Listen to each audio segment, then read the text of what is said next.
Mari sekarang kita membuka Alkitab kita dari kitab Kejadian pasal yang ke-13. Ini adalah minggu ketiga kita membahas kisah daripada Abraham.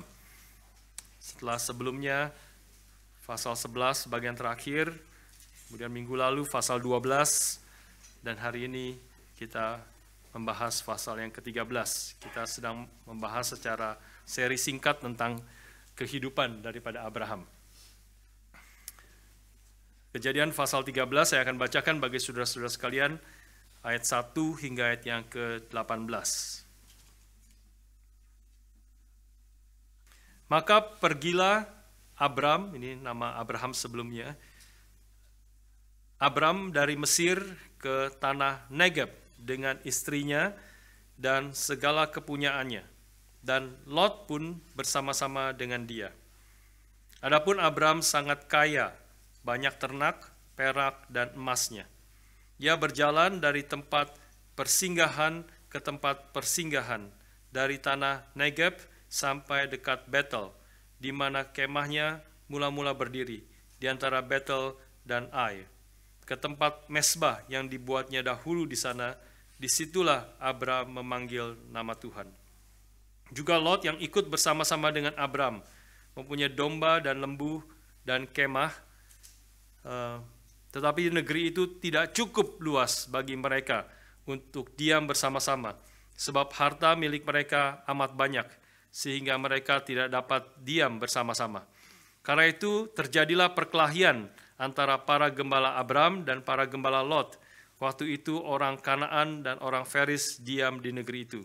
Maka berkatalah Abram kepada Lot, janganlah kiranya ada perkelahian antara aku dan engkau, dan antara para gembalaku dan para gembalamu, sebab kita ini kerabat. Bukankah seluruh negeri ini terbuka untuk engkau? Baiklah, pisahkan dirimu daripadaku. Jika engkau ke kiri, maka aku ke kanan. Jika engkau ke kanan, maka aku ke kiri. Lalu Lot melayangkan pandangannya, dan dilihatnyalah bahwa seluruh lembah Yordan banyak airnya, seperti taman Tuhan, seperti tanah Mesir, sampai ke Zoar. Hal itu terjadi sebelum Tuhan memusnahkan Sodom dan Gomora. Sebab itu Lot memilih baginya seluruh lembah Yordan itu, lalu ia berangkat ke sebelah timur, dan mereka berpisah. Abram menetap di tanah Kanaan, tetapi Lot menetap di kota-kota lembah Yordan dan berkemah di dekat Sodom. Adapun orang Sodom sangat jahat dan berdosa terhadap Tuhan. Setelah Lot berpisah daripada Abraham, berfirmanlah Tuhan kepada Abram, pandanglah sekelilingmu dan lihatlah dari tempat engkau berdiri itu ke timur dan ke barat, utara dan selatan. Sebab seluruh negeri yang kau lihat itu akan kuberikan kepadamu dan kepada keturunanmu untuk selama-lamanya. Dan aku akan menjadikan keturunanmu seperti debu tanah banyaknya, sehingga jika seandainya ada orang dapat menghitung debu tanah, keturunanmu pun dapat dihitung juga.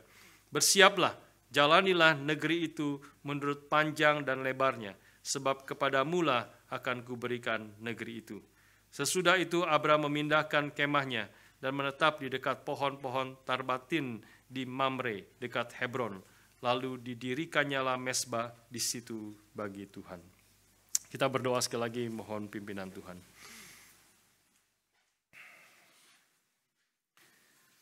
Bapa di surga, kami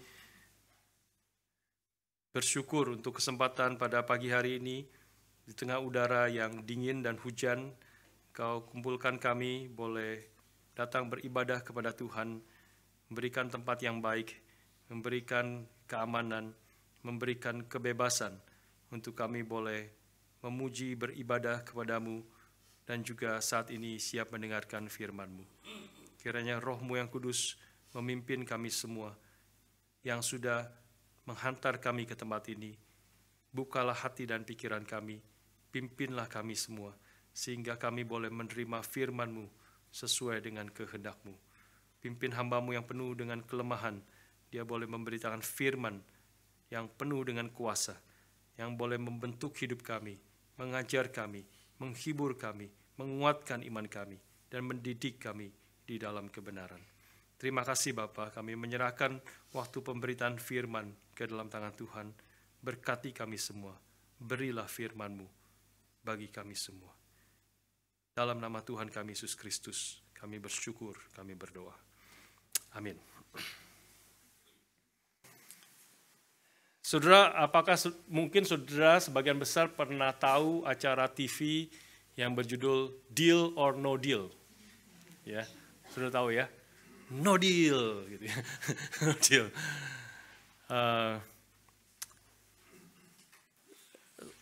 Salah satu yang menegangkan acara ini adalah ketika terus dibuka, biasanya sampai bagian-bagian terakhir itu, ya semakin terakhir semakin menegangkan, karena salah satu yang paling menegangkan kalau terjadi hanya sisa dua yang belum terbuka.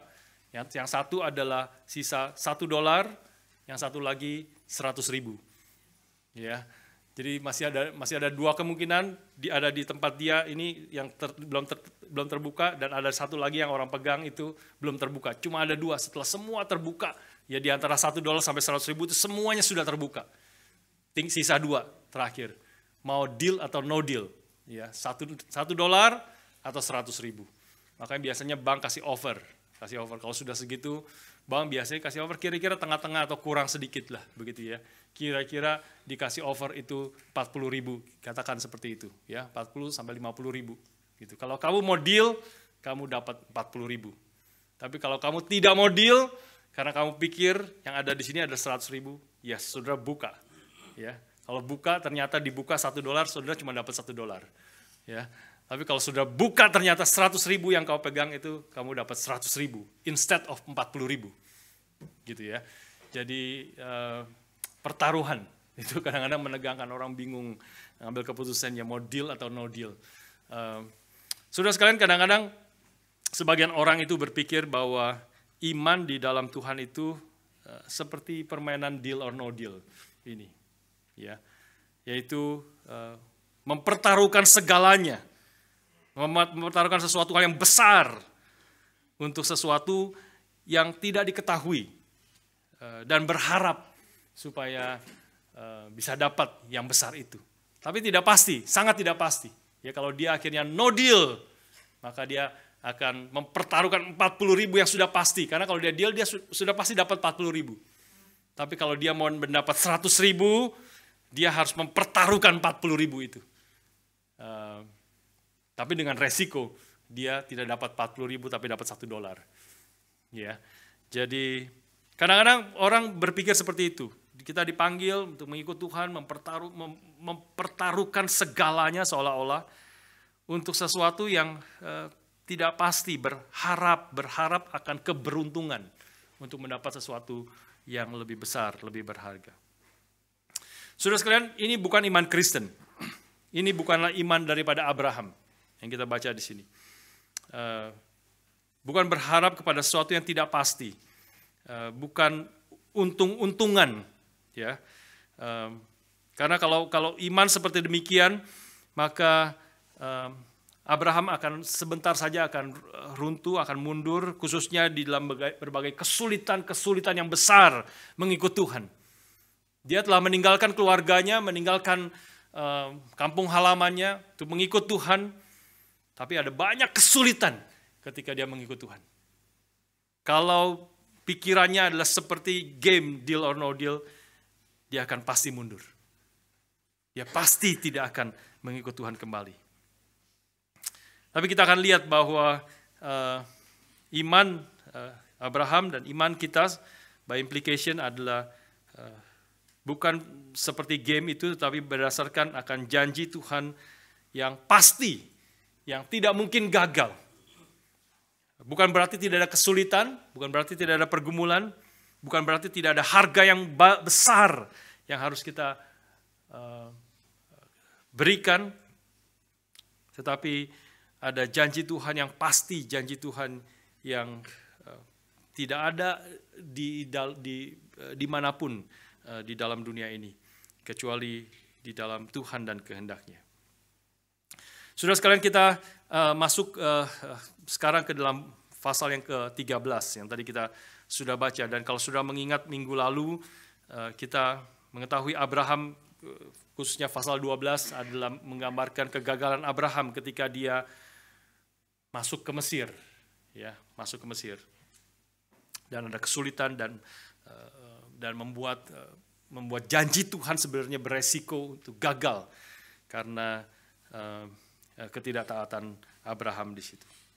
Dan pasal 13 ini membuat kita bertanya, apa yang kemudian Abraham lakukan ketika dia sudah mengalami kegagalan. Ya, kegagalan bahkan ditegur oleh Firaun itu sendiri yang menyatakan, mengapa engkau menipu, mengapa engkau tidak mengatakan kebenaran, hampir saja aku mengambil istrimu itu. Dan kalau istrinya Abraham diambil, maka bisa seperti berantakanlah akan rencana dan janji Tuhan. Tapi tentu janji Tuhan tidak mungkin gagal. Tuhan di dalam kedaulatannya menjaga, memelihara, dan intervensi di dalam kehidupan Abraham. Tapi kita melihat di sini Abraham setelah kegagalannya, dia ayat 13, beberapa ayat pertama menggambarkan dia mundur ke jalan sebelumnya. Dia menyadari dia sudah salah masuk ke tanah Mesir. Maka pasal 13 ayat pertama mengatakan, maka pergilah Abraham dari Mesir. Sekarang dia meninggalkan Mesir. Ya, dan ke tanah Negeb, dan juga kemudian dia berjalan ke persinggahan ayat ketiga, ke tempat dari tanah Negeb sampai ke Betel, dan ke tempat di mana kemahnya didirikan sebelumnya di antara Betel dan Ai, dan seterusnya. Ini adalah jalan mundur. Ya, Abraham sadar dia sudah salah melangkah dan dia sekarang mundur, kembali kepada jalan yang Tuhan kehendaki. Saudara sekalian, ini salah satu pertanyaan yang penting yang kita boleh bertanya. Bagaimana kita berespon terhadap kegagalan? Bagaimana kita kemudian berespon terhadap kegagalan, kesalahan, ataupun kekeliruan, bahkan dosa yang kita lakukan? Ini adalah bagaimana respons kita terhadap kegagalan itu adalah ujian yang penting terhadap iman kita. Kita semua pasti pernah gagal dalam hidup kita, tapi bagaimana kemudian kita berespons kepada itu? Ada orang yang berespon dengan kegagalannya dengan kecewa kepada Tuhan, merasa Tuhan meninggalkan dia, merasa Tuhan tidak lagi memberkati dia, merasa Tuhan tidak sayang kepada dia, dan dia mulai meninggalkan Tuhan. Atau sebenarnya bisa juga menutupi kegagalannya dan pura-pura hal itu tidak pernah terjadi. Sungguhnya kalau respon seperti demikian itu menunjukkan sebenarnya hati daripada dan iman daripada orang itu sendiri. Ya, kegagalan itu adalah ujian sebenarnya bagaimana iman kita kepada Tuhan sesungguhnya. Kalau kita percaya kepada diri kita sendiri, maka kegagalan bisa menghancurkan kita dan membawa kita kecewa kepada Tuhan. Tapi hanya membuktikan kamu tidak sungguh-sungguh beriman kepada Tuhan, kepada janjinya, tetapi kepada dirimu sendiri, kepada usahamu, merasa diri hebat, merasa diri mampu. Maka ketika gagal, seperti hancurlah hidup kita, dan kita juga mungkin mulai menyalahkan Tuhan, kecewa kepada Tuhan. Tapi kalau iman kita sesungguhnya adalah iman yang bersandar kepada Tuhan, yang menyadari bahwa Tuhan yang beranugerah, yang telah mengangkat kita menjadi anak-anaknya semata-mata karena anugerahnya saja.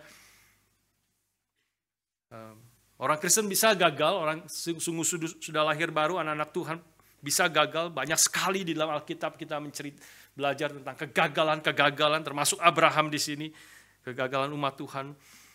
Tapi kita juga belajar dari Abraham yang telah gagal, tetapi itu tidak menghancurkan dia, tetapi justru membawa dia kembali kepada Tuhan. Dia track back, mundur. Minta pengampunan Tuhan, meskipun tidak explicitly dikatakan di sini, tetapi kembali itu seperti langkah dia bertobat, kembali kepada jalan yang benar.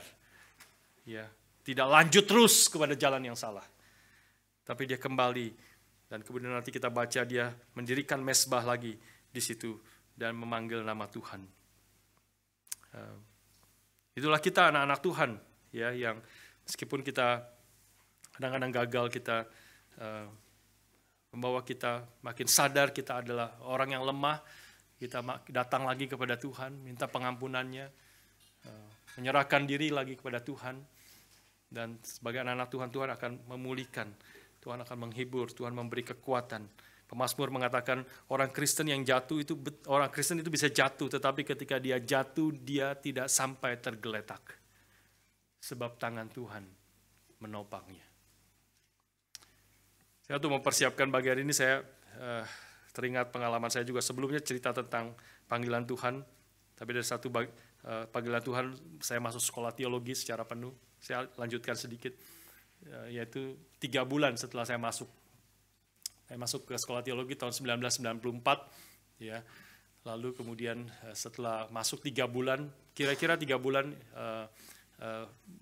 koko saya yang paling besar itu menikah.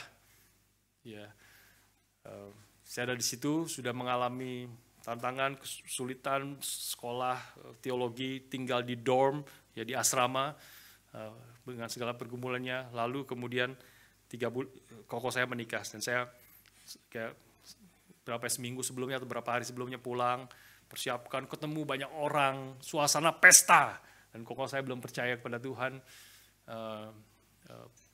dan banyak juga dari pihak istrinya, dari pihak keluarga istrinya, semua kumpul dalam suasana pesta, ya, senang, sukacita, semua segala macam, mempersiapkan segala sesuatu, dan saya ikut, saya menjadi best man koko saya begitu. Terus dan apa namanya, yaitu di dalam beberapa hari itu saya jadi berpikir tentang panggilan saya. Itu saya bergumul berat sebenarnya di situ. Ya, 3 bulan saya masuk sekolah teologi dengan panggilan, menyadari, menyerahkan seluruh hidup untuk Tuhan, untuk pekerjaan Tuhan. Tapi begitu masuk sadar banyak kesulitan, banyak studinya berat sekali, ya bukan hanya studinya, tinggalnya sangat sederhana, ya, dan sebagainya, seluruhnya harus mengerjakan sendiri, makan sangat terbatas, ya, dan kita dilatih semuanya setiap hari kebaktian 2 kali, pagi kebaktian, malam ada persekutuan lagi, ya. Makan sangat terbatas, setiap makan ada buah pisang, semua orang 1 pisang atau 1 jeruk, satu buah jeruk, 1 potong apa selalu, dan sebagainya, semuanya 1 potong, sepotong gitu ya. Kita anak-anak muda makan mau banyak, udah nasi yang banyak pakai kecap gitu ya. Kecap. Terus dikontras, jadi saya terkontras begitu pulang. Ini pesta gitu, wah pakaian indah-indah gitu, makan segala macam, ya juga bagus-bagus dan sebagainya. Wah, mulai berpikir, wah ini saya ngapain ya? Saya ngapain di dalam sini? Saya sadar, saya teringat kehidupan saya sebelum masuk sekolah STT begitu. Ya, saya sebelum masuk ke STT itu 94, saya mungkin tahun 92, 93 itu. Ya, saya seperti saya sudah ceritakan, saya sempat pegang pabrik mie itu, ya lumayan lah, uangnya lumayan gitu, ya, dan saya waktu itu dari keluarga sudah lumayan juga. Jadi saya sebelum masuk sekolah teologi itu saya teringat saya sudah bisa beli bolpen Montblanc sebelum masuk STT. Ini asli tuh, bukan palsu. Ini Montblanc nih nggak tahu berapa, lebih dari 1.000 kali mungkin, ya lebih dari $1.000 sekarang, mungkin nggak tahu berapa, 2.000, 3.000 nggak tahu lah. Karena ini katanya sih emas asli, lapisan emas. Saya beli dari tahun 2092, 93, ya kira-kira sudah berapa? Sekarang 30 tahun ya, 30 tahun, kira-kira 30 tahun. Ya masih bagus sekali, masih persis seperti baru, ya masih bagus sekali. Teman-teman ya beli, wah saya sekarang STT susah sekali gitu ya. Masuk ke STT bergumul, boro-boro beli Montblanc. Ini by the way saya nggak pernah beli lagi, cuma 1 ini sampai sekarang. Bergumul berat, ya ngapain ya saya di sini ya, Ngapain saya di sekolah teologi ini begitu berat, begitu banyak kesulitan. Belum lagi juga semua yang saya pikir semua yang masuk sekolah teologi itu malaikat-malaikat semua. Ternyata tidak semua. Banyak yang juga begitu. Kadang-kadang orang jadi ekstrim begitu lihat, pikir malaikat ternyata banyak setan di situ. Ya, banyak orang-orang egois, banyak orang di STT juga ada yang nyontek, saudara. Nyontek.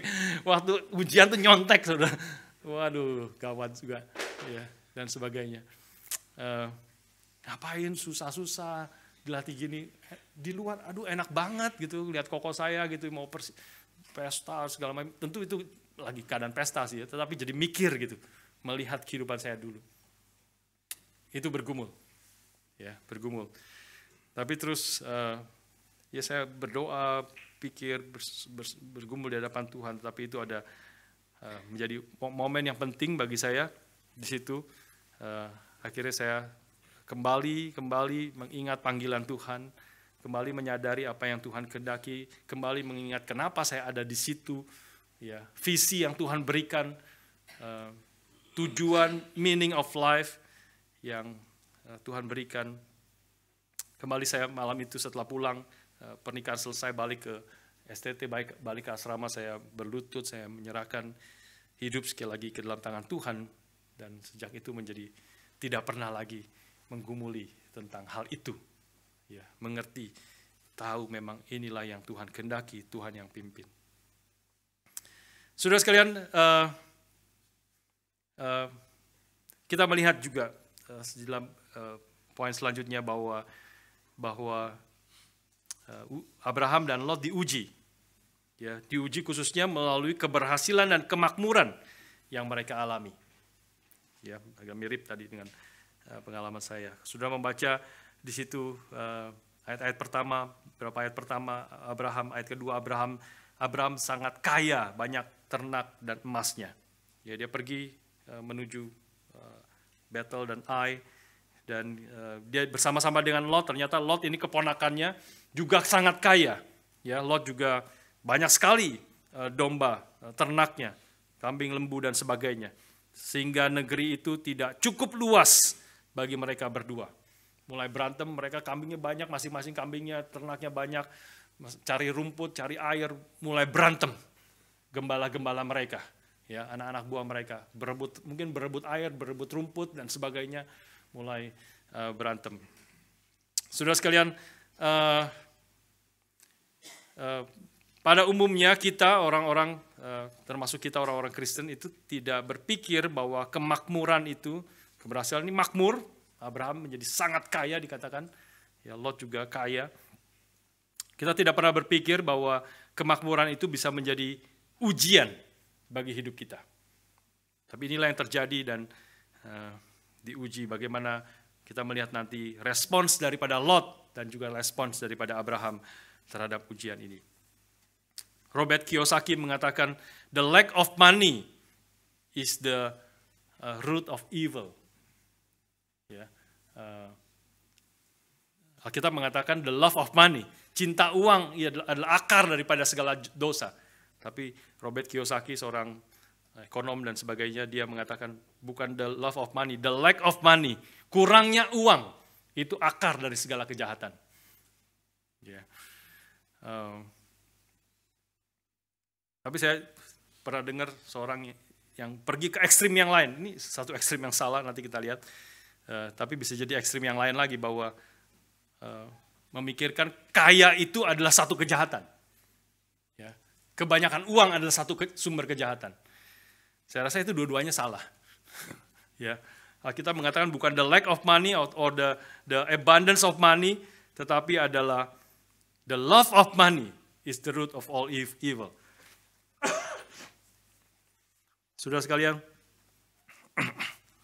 karena cinta akan uang itu bisa terjadi pada orang kaya maupun orang miskin.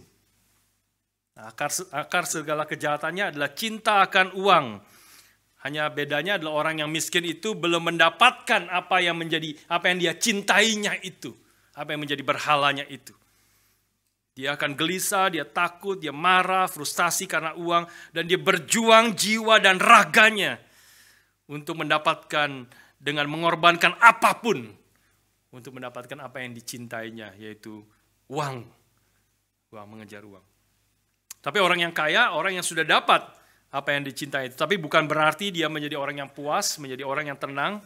Kita tahu orang yang cinta uang bisa juga orang yang sudah kaya tetapi terus gelisah dan khawatir uangnya itu akan berkurang. Dia tidak pernah akan rasa cukup. Orang yang cinta uang meskipun uangnya sudah begitu banyak, dia tidak akan rasa cukup. Ya, karena dia selalu hidupnya di antara orang-orang kaya juga. Biasanya begitu. Kita semua di antara setiap kita tuh kayaknya punya social life-nya, hidup di tengah-tengah yang lingkungan kita tuh mirip-mirip dengan kita. Mirip-mirip dengan kita. Dan selalu waktu bicara tentang uang, selalu kita akan lihat tentang yang lebih kaya dari kita dan kita rasa kurang. Ya, rasa kurang. Dan pasti tidak pernah orang yang kaya tetapi cinta akan uang itu tidak pernah menjadi orang yang murah hati. Karena dia waktu memberi saja sedikit sudah merasa sangat banyak karena dia bandingkan dengan orang lain yang memberi sedikit, yang tidak bisa memberi banyak. Dia rasa sudah memberi sangat banyak karena dia cinta uang. Dia pegangin uang. Dia ada seorang yang pernah cerita, dia kalau lihat di banknya tuh angkanya berkurang. Udah sakit hatinya sakit. Karena berkurang. Kalau dia kasih orang atau persembahan, pasti berkurang angkanya. Dia maunya terus bertambah. Kalau berkurang itu sedih, sakit hati. Saudara sekalian, kita mengatakan, kita menegaskan cinta akan uang itu akar dari segala kejahatan, dan sebaliknya ketika orang mengerti akan hidupnya seluruhnya adalah milik Tuhan, dia telah ditebus oleh Kristus, maka salah satu ciri orang yang tidak cinta uang adalah dia menjadi orang yang generous karena dia tidak dikuasai oleh uang. Salah satu contohnya adalah Zakheus di dalam Alkitab. Ya, Zakheus, seorang yang tadinya cinta uang, jelas dia pemungut cukai, dia mengumpulkan banyak uang, dan dia memeras sebagian orang, selalu memberi pajak yang lebih daripada yang seharusnya. Ya. Tapi ketika dia bertemu dengan Kristus, dia berubah. Salah satu tandanya adalah relasinya dengan uang. Itu menjadi berubah. Dia katakan, setengah dari milikku akan kuberikan kepada orang-orang miskin. Dan kalau ada orang yang aku peras, aku akan mengembalikan 4 kali lipat dari apa yang aku peras daripada orang itu. 4 kali lipat ini adalah melampaui daripada tuntutan Tuhan. Di dalam perjanjian lama khususnya. Dalam perjanjian lama kalau engkau sudah melakukan kesalahan, melakukan kesalahan pada orang lain, engkau harus kembalikan dengan bayar bunga 20%. Tambah bunga 20%. Tapi Zakheus mengatakan, aku akan mengembalikan 4 kali lipat dari apa yang aku telah peras dari orang lain. Dia akan kembalikan 300% dari apa yang dia sudah peras. Karena itu Tuhan Yesus mengatakan, today salvation has come to this house. Dia tidak mengatakan bahwa karena apa yang Zakheus lakukan maka dia akan menerima keselamatan. Tidak. Tuhan Yesus mengatakan, today salvation has come to this house. Keselamatan, Zakheus sudah mengenal Tuhan, percaya kepada Tuhan, dan salah satu tandanya, ada banyak tanda yang lain, tapi salah satu tandanya adalah generosity. Berarti keselamatan itu sudah tiba di dalam diri Zakheus, di dalam rumah orang itu. Dan inilah yang dilakukan Abraham ke Lot, ya, kepada Lot. Tanda imannya mulai dipulihkan. Dia meskipun dia sebagai paman daripada Lot, pasti jauh lebih tua daripada Lot, tetapi dia begitu generous memberikan Lot kesempatan. Kamu yang pilih dulu lah. Kamu pilih, kamu lihat Kamu pilih. Kalau kamu ke kiri, saya ke kanan. Kalau kamu ke kanan, saya ke kiri. Supaya kita tidak bertengkar. Karena kita adalah saudara. Kita adalah kerabat. Ya, saudara sekalian, dalam hal ini saya perlu singgung ya tentang, saya hampir tidak pernah, jarang sekali bicara tentang tithing, tentang persepuluhan. Kadang-kadang orang tidak mengerti apakah kita harus tithing sebenarnya, memberikan perpuluhan, 1/10 daripada uang yang kita terima. Ya. Ada orang mengatakan, bukankah perjanjian baru tidak ada? Memang perjanjian lama ada banyak bagian-bagian berbicara tentang persepuluhan. Ya, ada beberapa bagian bicara tentang perpuluhan. Orang-orang Israel harus memberikan perpuluhan, bukan hanya apa yang dihasilkan, tetapi juga hasil dari kebunnya dan sebagainya, hasil kebunnya itu diberikan perpuluhan kepada bait Allah, untuk kebutuhan daripada imam di bait Allah. Tapi perjanjian baru tidak ada, bukankah perjanjian baru tidak ada bicara tentang perpuluhan? Memang betul, saudara. Dalam perjanjian baru, seluruh perjanjian baru kalau saudara membaca tidak ada perintah untuk tithing, untuk memberikan persepuluhan. Tapi saudara, tidak diberitakan itu bukan berarti kita boleh memberikan kurang dari perpuluhan.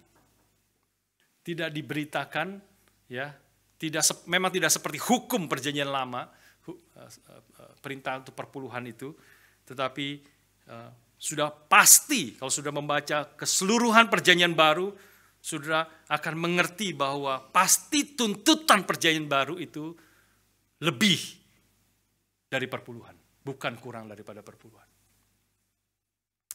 Karena apa? Karena kalau saudara membaca perjanjian baru, kita tahu Tuhan telah memberikan revelation yang jauh lebih banyak kepada kita. Di dalam perjanjian baru, perintahnya adalah supaya kita mempersembahkan tubuh kita sebagai persembahan yang hidup, yang kudus, dan yang berkenan kepada Allah. Ya. Perintahnya bukan hanya persepuluhan, perintahnya adalah kita diperintahkan untuk mempersembahkan hidup kita, tubuh kita seluruhnya, berarti seluruh hidup kita bagi Tuhan, bagi pekerjaan Tuhan. Itu adalah perintah dalam Roma pasal 12 ayat yang pertama, saudara, kita tahu. Dan Roma pasal 12 ayat pertama itu dimulai dengan kalimat karena itu, Paulus mengatakan, karena itu aku memerintahkan kau supaya engkau mempersembahkan tubuhmu sebagai persembahan yang hidup dan yang berkenan kepada Tuhan. Itu adalah ibadahmu yang sejati. Karena apa? Karena apa yang Paulus sudah beritakan di dalam pasal pertama hingga pasal 11. Apa yang Paulus sudah beritakan untuk kita, apa yang Tuhan sudah kerjakan bagi kita. Di dalam in view of God's mercy, di dalam terang daripada anugerah Tuhan, belas kasihan Tuhan, di dalam terang apa yang Tuhan telah kerjakan bagi kita, aku memerintahkan kau, aku menasehatkan kau, supaya kamu mempersembahkan tubuhmu sebagai persembahan yang hidup, yang kudus, dan yang berkenan kepada Allah. Kalau engkau melihat, mengerti apa yang Tuhan setelah kerjakan, maka Dia tidak memberikan 1/10 nyawanya bagi kita. Dia tidak memberikan 1/10 darahnya untuk menebus dosa kita. Dia telah memberikan seluruh hidupnya bagi kita. Di dalam terang itulah, kalau engkau mengerti anugerah Tuhan, mengerti kan belas kasihan Tuhan, maka engkau akan mempersembahkan tubuhmu, seluruh hidupmu untuk Tuhan, untuk pekerjaan Tuhan. Tentu artinya bukan berarti seluruhnya kita jual dan seluruhnya kita kasih untuk gereja. Kita termasuk gereja, saudara termasuk gereja. Ya, kita termasuk di dalam pekerjaan Tuhan. Tetapi artinya kita boleh bertanggung jawab, mempertanggungjawabkan seluruh hidup kita adalah milik Tuhan. Seluruh, bukan hanya uang kita, waktu kita, tenaga kita, talenta kita, kepintaran kita, kekuatan kita adalah harus dipakai untuk pekerjaan Tuhan. Harus dipakai untuk memuliakan Tuhan. Dan kita tahu ketika kita memakainya untuk kemuliaan Tuhan, dengan bijaksana yang Tuhan berikan sesuai dengan kehendak Tuhan, maka itu adalah yang terbaik. Kita akan mengalami hidup yang berkelimpahan di dalam Tuhan. Tuhan Yesus mengatakan, aku datang untuk memberikan hidup dan hidup yang berkelimpahan. Jadi pasti tuntutannya. Saudara, yang tentu 1/10 itu menjadi, terus bagaimana secara praktisnya saya memberikan persembahan? Ya mungkin start mulai dari 1/10, mulai dari situ. Dan itu menjadi standar, tapi dengan kesadaran seluruh hidup kita harus mempertanggungjawabkan uang. Bukan berarti 10% sudah kita berikan, 90% saya boleh pakai sesuai dengan keinginan saya sendiri.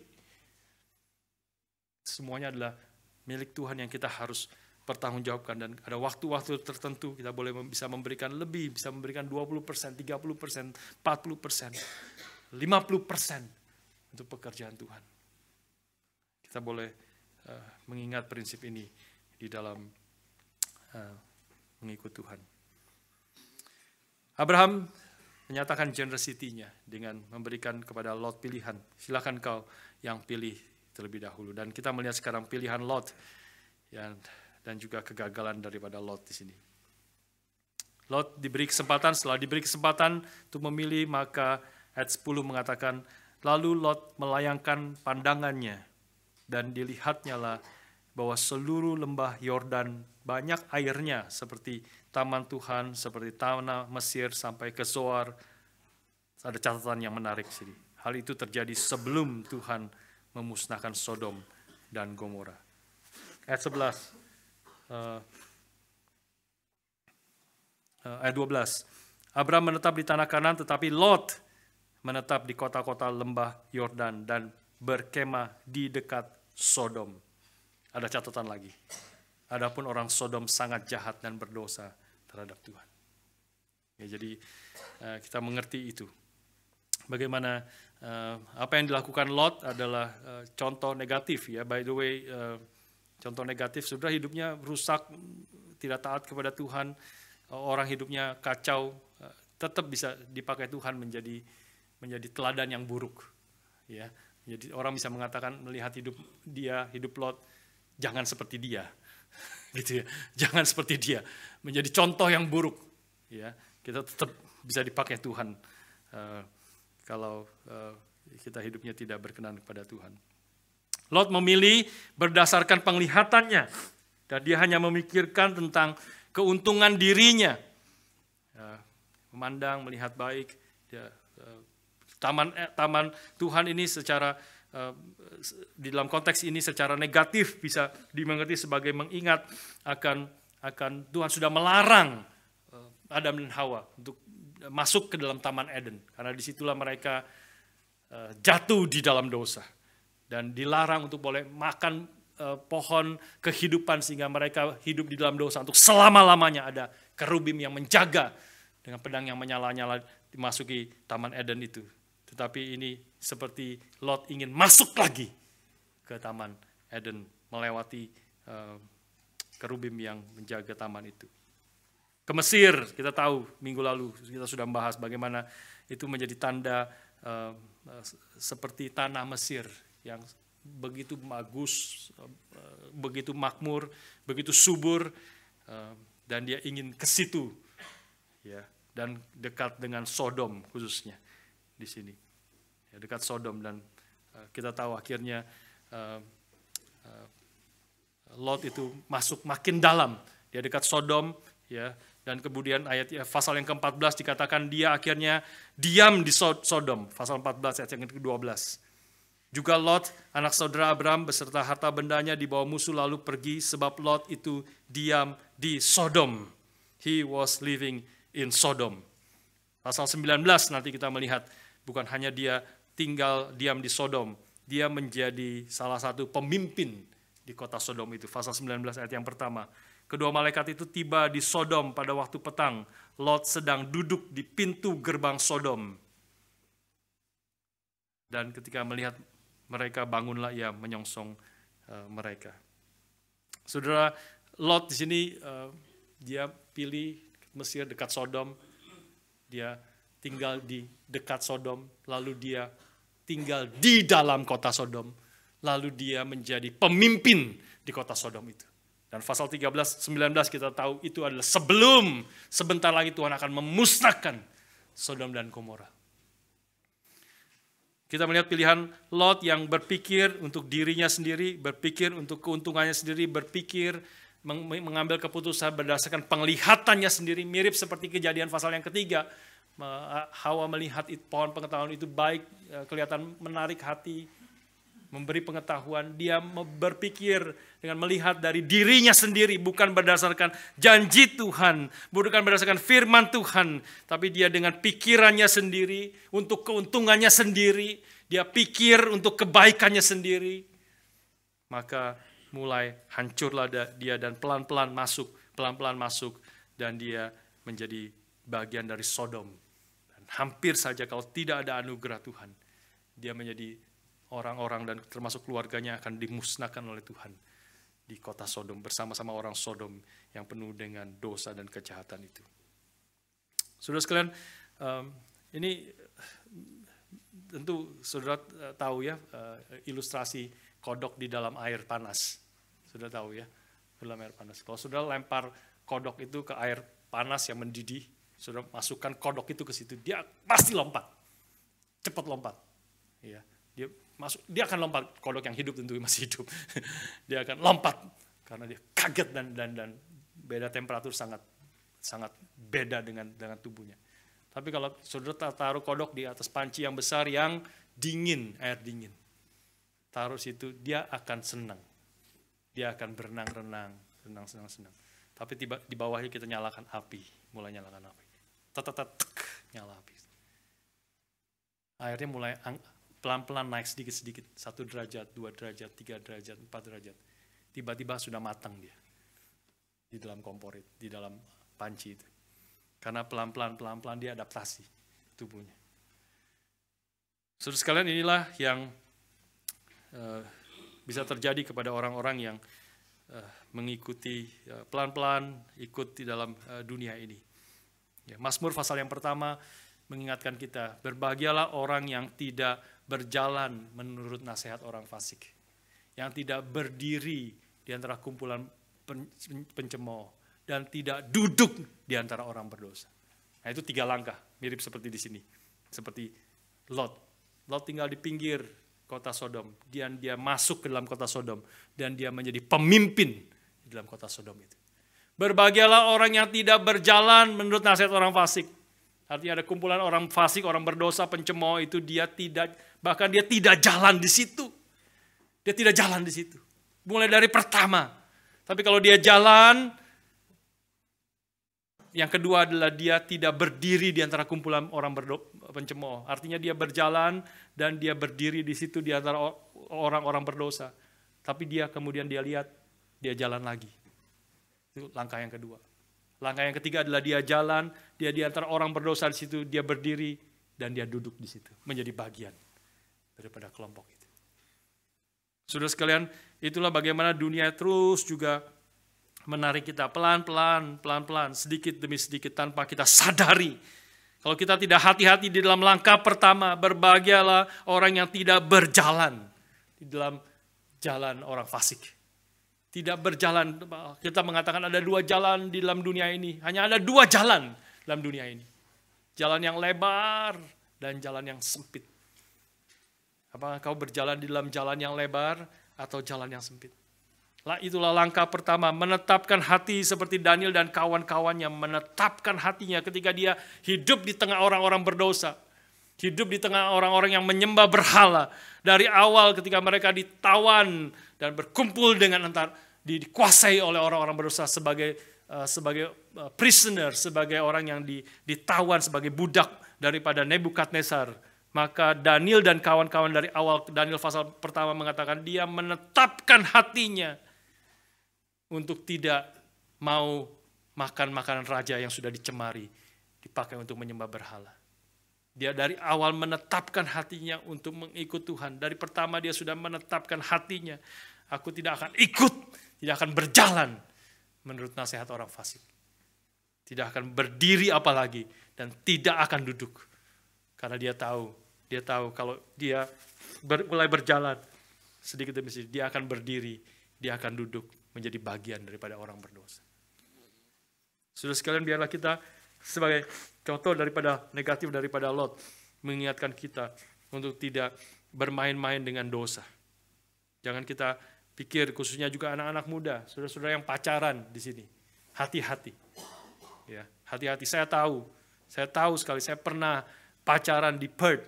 Saya tahu. Ya, tidak ada orang tua, tinggal di apartemen. Itu keadaan yang sangat-sangat berbahaya. Ya, jangan pikir tidak apa-apa. Berduaan, sering-sering berduaan di apartemen. Itu menjadi sangat berbahaya. Ya, mungkin awalnya tidak apa-apa. Masak bersama, makan bersama. Lalu kemudian mulai nonton bersama. Setelah makan nonton berdua. Nonton film yang romantis. Ya, one thing lead to another. One thing lead to another.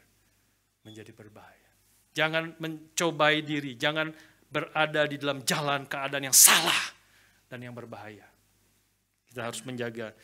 Bagi setiap kita ada godaan-godaan yang berbeda-beda.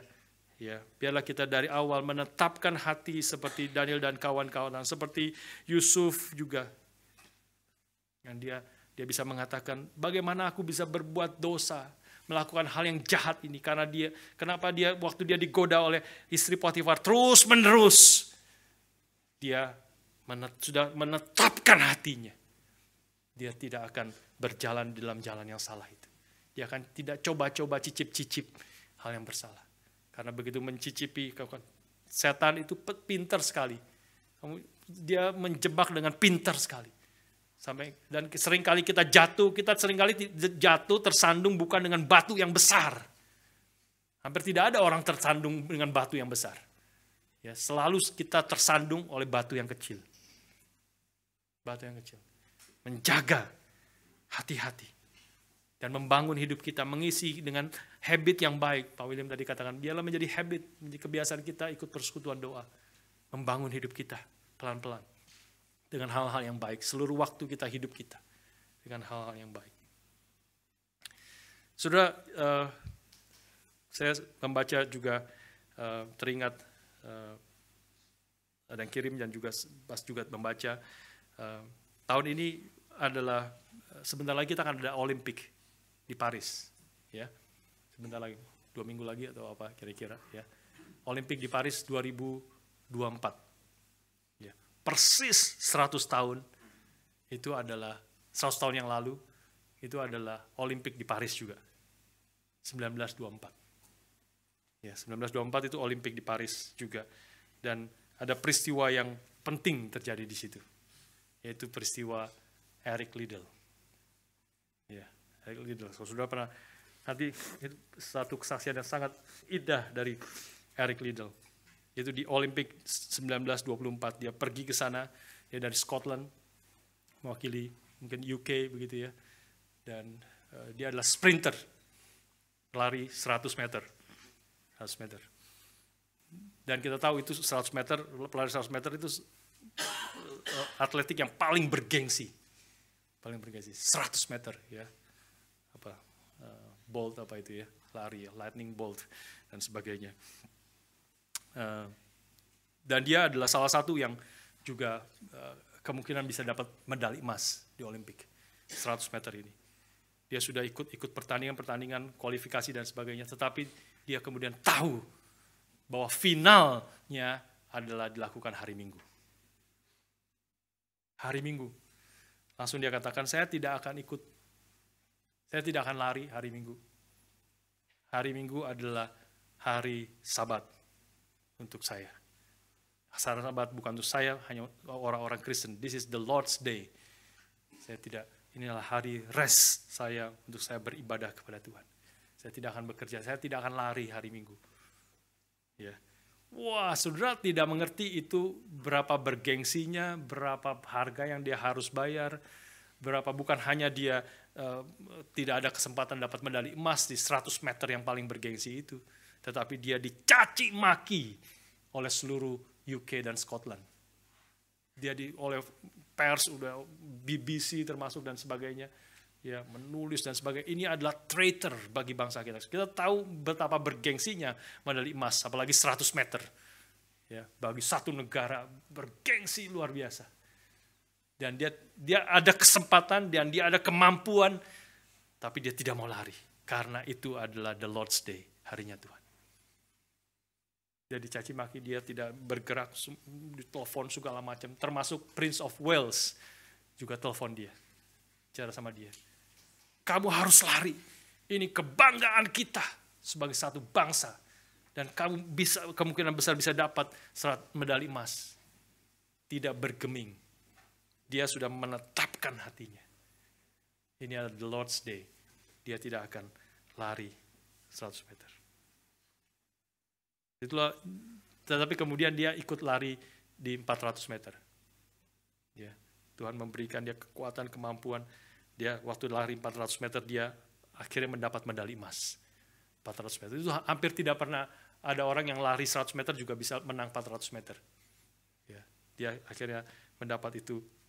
Dan Eric Liddell terkenal sampai sekarang bukan karena dia dapat medali emas 400 meter, tapi karena dia menolak lari 100 meter. Sampai sekarang menjadi legenda karena dibuat film Chariots of Fire. Ya, saudara kalau belum menonton film itu, bagus untuk menonton film itu. Chariots of Fire. Kisah nyata daripada Eric Liddell. Saudara sekalian, kalau Eric Liddell tidak pernah menetapkan hatinya, menyadari bahwa ini adalah harinya Tuhan, dia mau melayani Tuhan, dia mau taat kepada Tuhan, maka godaan, goncangan, ancaman pasti gampang goncang. Tapi kalau dia sudah menetapkan hatinya seperti Daniel dan kawan-kawan menetapkan hatinya, itulah langkah yang sangat penting. Untuk aku mau mengikut Tuhan, hidupku adalah milik Tuhan, aku telah mempersembahkan seluruh hidupku, seluruh tubuhku bagi Tuhan karena anugerah Tuhan, karena dia telah mempersembahkan seluruh nyawanya, hidupnya bagi aku. Dan aku adalah milik Tuhan. Maka aku tidak akan mencemarkan tubuhku, pikiranku, hidupku, seluruh hidupku. Maka itu adalah kau akan menjadi kuat ketika menghadapi cobaan, kesulitan. Termasuk kemakmuran, uang yang banyak. Kalau tidak setia dari kecil, dari sekarang, ya, anak muda yang baru bekerja part-time dan sebagainya, latihlah dirimu. Meskipun uangmu tidak banyak, ya, tapi melatih diri, setia belajar memberikan perpuluhan. Setia memberikan persembahan. Tuhan akan pimpin, pelihara jiwamu, pikiranmu yang jauh lebih berharga daripada segala uang yang ada dalam dunia ini. Tuhan Yesus mengatakan, apa gunanya engkau memiliki seluruh dunia ini, tapi kehilangan nyawamu. Inilah bahaya yang sedang dihadapi Lot ketika dia mengambil keputusan ini. Saudara sekalian, kita melihat contoh yang positif dari Abraham sekarang. Ya. Kontras dengan Lot, maka iman Abraham itu dianugerahi dengan janji yang lebih besar sesungguhnya. Ini terus dalam Alkitab mengajar kepada kita hal seperti ini juga. Kalau tidak tahu, Abraham taat, Abraham memberikan pilihan kepada Lot dengan hati yang generous, kau silakan pilih. Karena dia mau memegang janji Tuhan, dia mau taat kepada Tuhan. Selalu meskipun tidak tahu apa yang terjadi di depan, tapi percaya rencana Tuhan, kehendak Tuhan itu yang terbaik. Dan Tuhan terus bukakan itu di dalam hidup anak-anak Tuhan. Kalau sudah melihat di dalam ayat 14, ayat 15. Setelah Lot berpisah pada Abram, berfirmanlah Tuhan kepada Abram, pandanglah sekelilingmu dan lihatlah dari tempat engkau berdiri itu ke timur dan barat, utara dan selatan. Sebab seluruh negeri yang kau lihat itu akan kuberikan kepadamu dan kepada keturunanmu untuk selama-lamanya. Ini adalah expansion daripada janji Tuhan yang sebelumnya. Tuhan sudah memberikan janji akan memberikan tanah perjanjian itu. Sekarang nyata, lihatlah kiri kanan, utara selatan, barat timur, seluruh Abraham yang mau berjalan dengan iman, bukan dengan penglihatannya. Sekarang Tuhan bukakan matanya melihat. Sejauh mata memandang.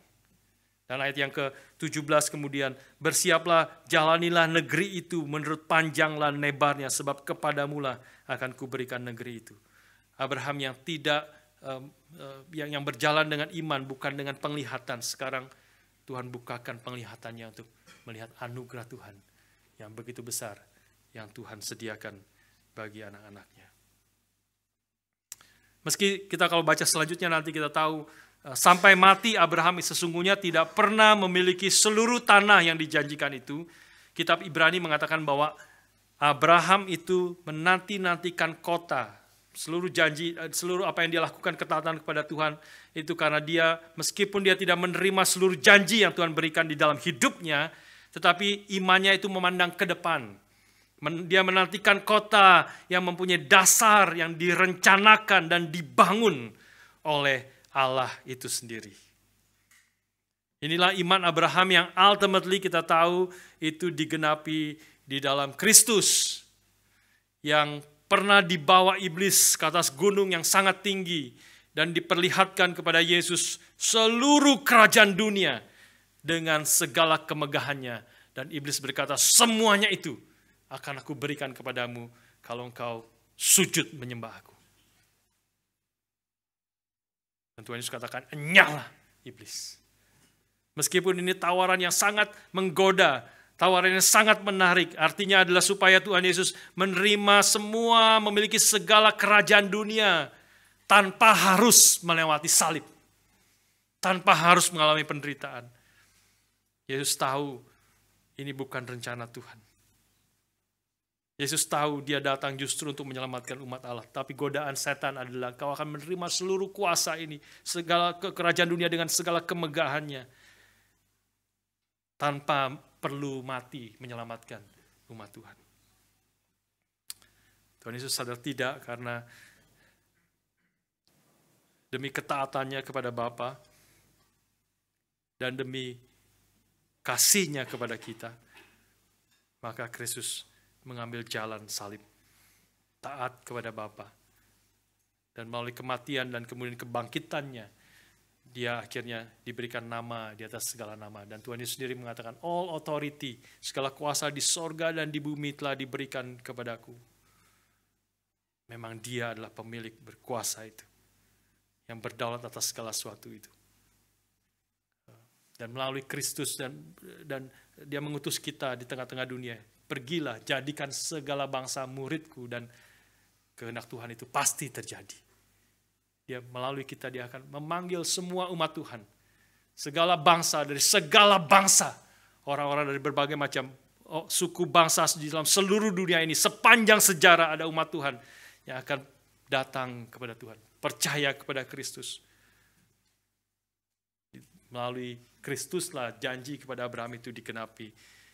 Umatnya akan menjadi seperti pasir di laut dan bintang di langit. Dan melalui Kristus kita, umat Tuhan sepanjang sejarah di dalam segala tempat akan memanggil Yesus adalah Tuhan. Kita menjadi umat Allah dan Allah menjadi Allah daripada kita. Saudara sekalian, dan ketika Kristus datang kedua kalinya, kita mengetahui di dalam langit dan bumi yang baru, maka kita yang percaya di dalam Kristus, yang telah ditebus oleh Kristus, akan memerintah bersama-sama dengan Kristus untuk selama-lamanya. Inilah janji Tuhan, inilah apa yang ditaati oleh juga Abraham. Biarlah kita sebagai anak-anak Abraham, orang-orang yang memiliki iman yang sama dengan Abraham, tetapi sudah dibukakan lebih lagi, kita semakin mengerti lebih daripada Abraham sesungguhnya. Karena kita hidup setelah Kristus datang, mati, menebus dosa kita, taat, dan menerima segala kuasa di sorga dan di bumi. Dan dia menyertai dan memimpin kita. Biarlah kita tidak mengikuti contoh buruk dari Lot, yang mengikuti keinginannya sendiri, keegoisannya. Tapi mengikuti teladan Abraham yang memandang kepada Tuhan dan memegang kepada janji Tuhan. Karena untuk itulah Kristus telah menebus kita, supaya kita hidup bukan dengan penglihatan, tetapi dengan iman. Dan dengan iman itu kita akan melihat apa yang Tuhan janjikan itu pasti akan terjadi. Sepanjang sejarah sudah dibuktikan. Dan juga kita akan menyaksikan itu dengan nyata ketika kita bertemu muka dengan Kristus. Itulah kerinduan daripada Fanny Crosby, bukan? Fanny Crosby, dia betul sekali mengerti ketika dia ditanya, maukah engkau dalam hidupmu sekarang kalau Tuhan menginginkan kau dibuka matanya, disembuhkan matanya yang buta itu.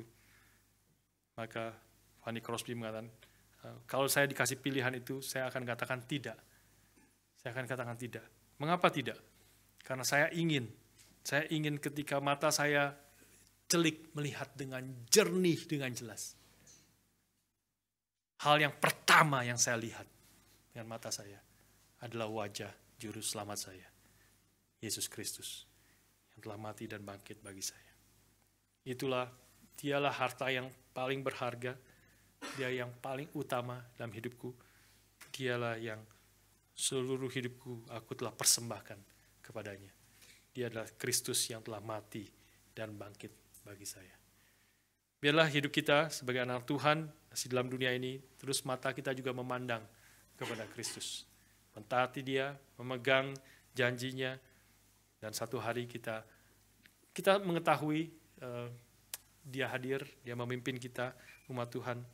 Dan minggu depan kita akan mengadakan perjamuan kudus. Ini sesuatu yang agak miss kita, seharusnya minggu pertama bulan ini. Ya, kita akan mengadakan perjamuan kudus. Kita boleh menyaksikan, mencicipi kehadiran Tuhan. Melalui mata kita yang melihat tubuh dan darahnya dengan tanda roti dan cawan yang akan kita terima. Injil yang boleh kita cicipi. Kristus, kita beriman di dalam Kristus sekarang. Melalui perjamuan kudus kita boleh menyadari Kristus juga ada di dalam kita melalui roti dan cawan yang kita nikmati. Sampai kita betul-betul secara fisik melihat Kristus muka dengan muka ketika kita berjumpa dengannya. Kiranya Tuhan berkati kita dan pimpin kita terus untuk hidup setia, memegang janji Tuhan, hidup dengan iman dan bukan dengan penglihatan. Mari kita berdoa.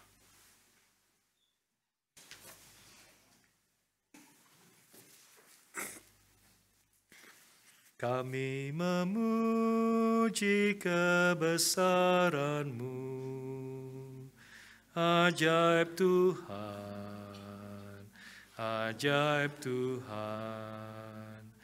Kami memuji kebesaran-Mu, ajaib Tuhan, ajaib Tuhan. Mari kita berdiri bersama-sama. Then sings my soul. Then sings my soul, my Savior God to Thee. How great Thou art, how great Thou art. Then sings my soul, my Savior God to Thee. How great Thou art, how great Thou art. Kami bersyukur ya Tuhan untuk firman-Mu yang mengingatkan kami, mengajar kami boleh terus beriman kepada Tuhan dan beri kami juga peringatan akan pencobaan, ujian yang boleh kami alami di dalam dunia ini. Tuhan, kuatkan iman kami, berilah kami mata rohani yang terus memandang kepada Kristus dan kemuliaan-Nya, dan memegang percaya kepada janji-janji-Mu, dan hidup setia di tengah segala kesulitan, tantangan, cobaan yang mungkin kami alami. Tuhan memimpin dan beri kekuatan kepada setiap kami. Terima kasih Bapa, kami bersyukur dan berdoa dalam nama Tuhan kami, Yesus Kristus. Amin.